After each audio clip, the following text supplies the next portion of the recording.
Halo Sobat Biota, selamat datang di Zona Sekolah. Materi kelima bab sistem indera. Di materi sebelumnya kita sudah mempelajari pengenalan apa itu sistem indera dan juga hubungan dengan sistem saraf ya. Serta kita sudah tuntas nih mempelajari mengenai indera penglihatan atau mata. Nah sekarang kita udah masuk mempelajari indera selanjutnya. Untuk kali ini kita akan mempelajari indera penciuman atau hidung. Mulai dari struktur hidung dan juga mekanisme penciumannya.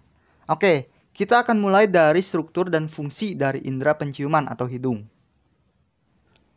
Berbicara tentang indera penciuman, Sobat Biota pasti punya makanan kesukaan nih, yang dimana Sobat Biota bisa mengenali makanan tersebut walaupun hanya dari baunya saja.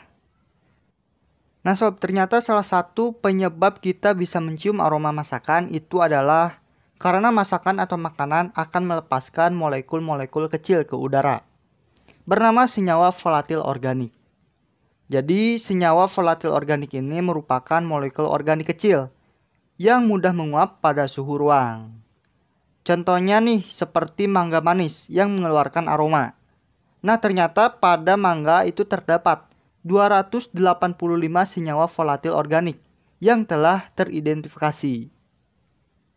Nah sob, senyawa volatil organik dari mangga ataupun makanan lain itu akan dikenali oleh indera penciuman sebagai stimulus kimia. Yang dimana selanjutnya menjadi impuls yang akan dihantarkan oleh sel saraf ke otak dan diolah serta diproses untuk dipersepsikan sebagai aroma.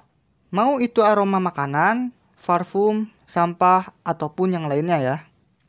Nah terus bagaimana sih untuk hidung bisa mengenali stimulus kimia ini?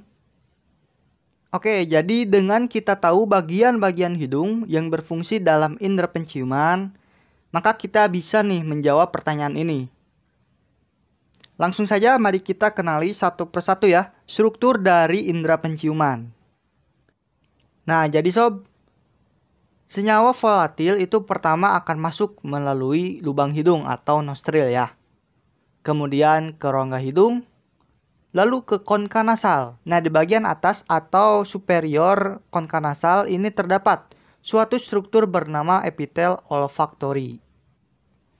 Nah, epitel olfaktori ini merupakan salah satu struktur yang berperan dalam sistem olfaktori atau penciuman sob. Ini karena di dalam epitel olfaktori terdapat banyak kemoreseptor serta berikatan langsung dengan saraf olfaktori. Sedangkan untuk lokasinya itu berdekatan ya dengan otak. Nah sob, perhatikan gambar ini.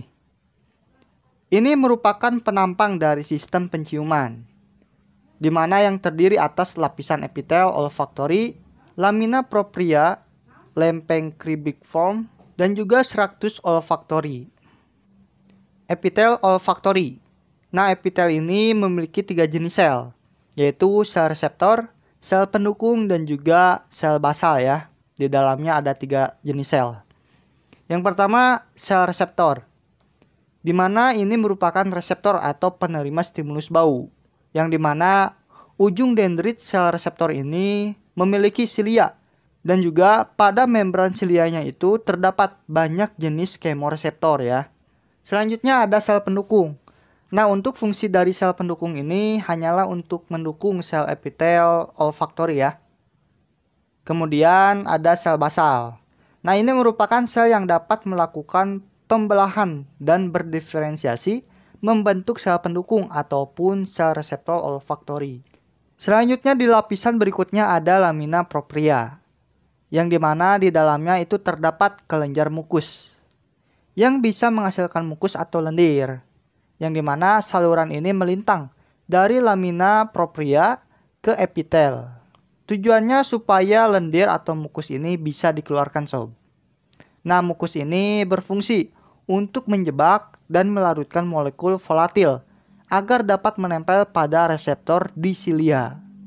Akan tetapi, jika semakin banyak mukus atau lendir yang dikeluarkan, yaitu contohnya saat kita sedang pilek, maka itu akan membuat molekul volatil sulit untuk menjangkau silia reseptor sob. Makanya saat kita sedang pilek contohnya kita tidak bisa mencium aroma dengan baik. Oke, berikutnya lempeng cribriform, yaitu bagian berpori pada rongga hidung yang menghubungkan epitel olfaktori pada rongga hidung dengan struktus olfaktori pada rongga otak. Nah, jadi akson reseptor ini itu memanjang dari epitel, kemudian melewati lamina propria, lalu melewati pori lempeng cribriform, dan kemudian masuk ke struktus olfaktori pada rongga otak. Nah, berikutnya lapisan struktus olfaktori. Ini merupakan bagian yang menggembung, disebut bulbus olfaktori. Nah, di dalam bulbus olfaktori ini terdapat glomerulus, yaitu area sinapsis antara akson terminal sel reseptor dengan sel saraf olfaktori. Nah, struktus olfaktori ini memanjang ke otak, yaitu area sensoris penciuman, dan juga ke bagian amigdala, serta hipokampus yang mempengaruhi emosi, pembelajaran, serta ingatan. Nah, jadi itu ya struktur dari sistem indera penciuman kita. Nah, terus bagaimana sih mekanisme dari penciuman kita? Untuk lebih detailnya, kita akan bahas di materi berikutnya, Sob. Semoga apa yang saya jelaskan itu bisa dicerna, berfungsi, dan hidup buat Sobat Biota semua. Jangan lupa tonton dan pelajari materi selanjutnya serta video pembelajaran lainnya. Jadi see you next video, Sob.